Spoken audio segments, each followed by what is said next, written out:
Hey guys, welcome to my channel. If you have seen my previous videos or have been following my channel, you would know that I do all my videos in Tamil. But today I'm going to do this video in English. The reason is because the topic is going to be the history and the origin of the Tamil language. And I want this video to reach the people who don't speak the language or don't understand the language but still want to know more about it, because who doesn't? And I'm going to do this video in English because of that.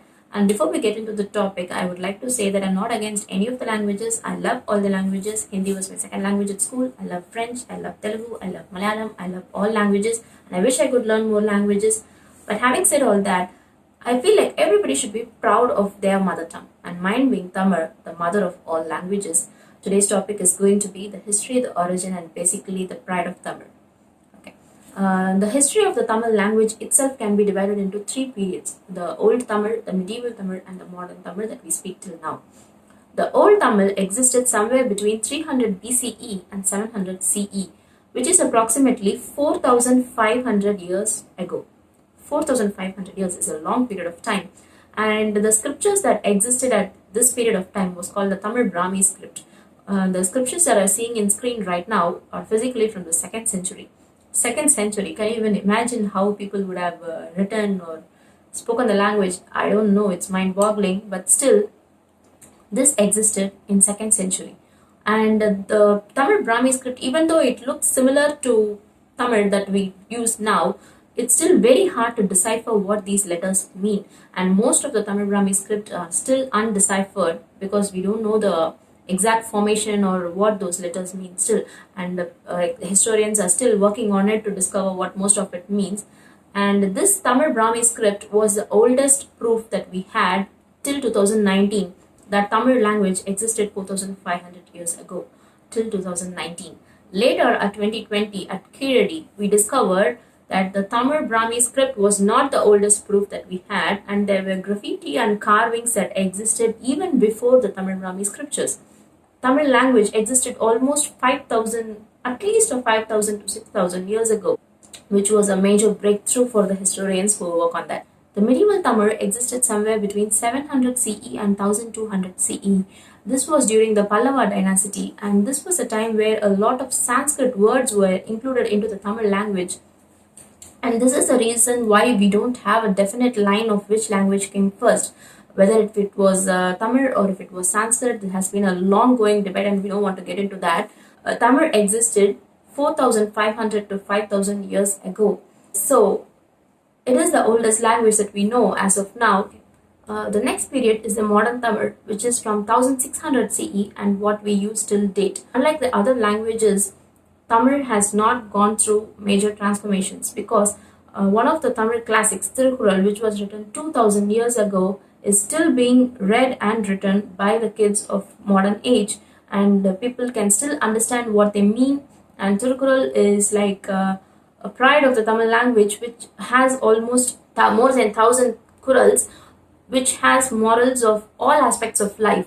If you name it, you got it.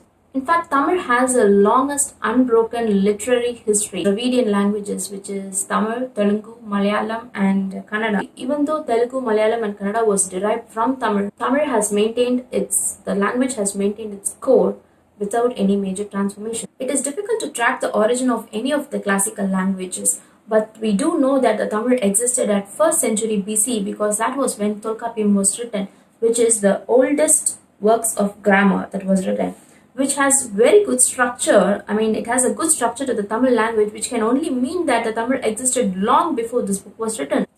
According to Alex Collier, in his own words, he says, Tamil is the language that was spoken by all the human beings on earth. At one point of time, all humans on earth were speaking Tamil, and all the earth languages are derived from Tamil, which is why it is considered as a royal language. There are about 80 million Tamil people today, most of whom live in India, Sri Lanka, Malaysia, Singapore, Canada, and the UK. And in most of these countries, Tamil is their official and national language, which is a proud moment. Apart from the facts, there is a certain group of people who believe that the first generation of humans existed in a place called Kumarikandam or Lemuria, which was geographically situated in such a way that it connected India, the southern part of India, with Australia. This is where the first generation of humans lived, which believed to have been existed 30,000 years before Christ. I cannot imagine if it could be true. And this group of people believe that Kumarikandam, after a catastrophic natural event, is resting peacefully under the oceans. The living and standing proof of the rich culture of the Tamil and the Tamil people is the Angkor Wat Temple. The Angkor Wat Temple is located in Cambodia, and this is a proof that the Tamilians were spread out to almost all parts of the world. And the Angkor Wat Temple is so big that you can almost accommodate 100 aircraft carriers at once. In order to take a picture that covers the entire Angkor Wat Temple in one frame, we have to be at least 1,000 feet above ground, which is just amazing. It is so big that you cannot fit the entire temple in one photo frame. And the intricate designs and the techniques that they have used in the carvings of these pillars is so amazing that the experts believe those designs are hard to replicate even with all the laser cutting technologies that exist now. The carvings in the temple are so detailed and depict the lifestyle of the people that existed during that time. This Angkor Wat temple was built by a Tamil king who was called Surya Varman, who is depicted in the carvings as a demigod. There are almost more than 5 towers to this Angkor Wat temple, and the main tower structure is almost twice as big as the London Tower, which is just amazing. And this Angkor Wat temple was completed in a time span of 40 years. But experts say that even with the technologies that exist now, it will take almost more than 100 years to complete this huge megalithic structure. This Angkor Wat temple is not amazing just because of its carvings or the size of it, but because of what it is built on. This temple is literally floating on a swampland. This entire Angkor Wat temple is literally built on a swampland floating, which is just amazing on what technology they would have used. Like, just imagine at 12th century what techniques would have been under use, or what technology would have they used to build this Angkor Wat temple. Another major structure which makes us proud of being part of the language and the culture is the Tanjore temple. The Brihadishwara temple, which is located at Tanjore, was built almost 1020 years ago. It was they celebrated the 1000th year of the construction at 2010th of September, and so it is almost more than 1000 years old. And there are so many intricate, amazing things that are involved in this temple, like the temple's shadow. I mean, the shadow of the temple's tower does not fall on the ground ever at any point of the day. The shadow does not fall on the ground, and just the top part of the tower weighs almost 80 tons of weight, and I don't know how long it would have taken for the people to lift it to that height.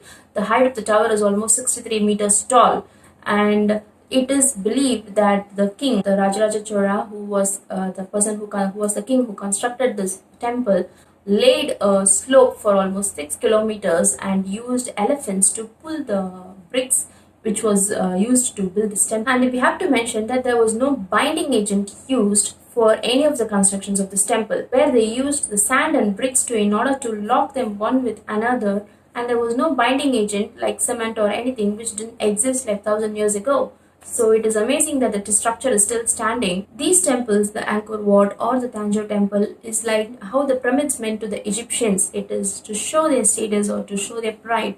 That is why these megalithic structures were built on those years. But how they were built is what still amazes us. Apart from all the structure and the culture of the Tamil people, the Tamil language itself is very rich in its nature. To say that all the languages that are spoken right now in this planet is derived from one language, which is Tamil, is a proud moment for the Tamil people. A simple example for how this is true is that Korean language has almost so many words that are similar to Tamil. To my knowledge, there are 500 words which mean the same and pronounce the same are being used in Korean. For example, mom and dad are said amma and appa in Tamil, which is the same in the Korean. And fight means Sunday in Tamil, which is pronounced as Sunday in Korean. So that this is just a few examples. There are almost more than 500 words which mean the same and pronounce the same in the Korean language.